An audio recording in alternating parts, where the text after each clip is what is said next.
Paint removed. I was disappointed that I didn't have any accent. I saw other homes with accent. So all the way along I keep thinking, geez, it would be nice to have an accent. Well, then I go over here to the work that's being done on this house, and I just thought to myself, we're doing a nice job.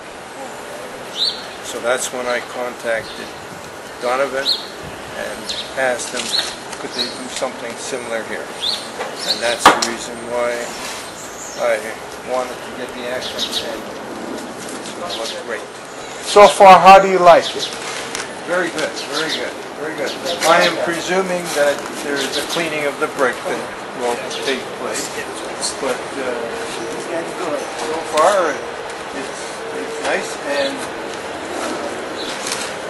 it really, you can't even tell, other than the odd little tap here and there, that they're working on it.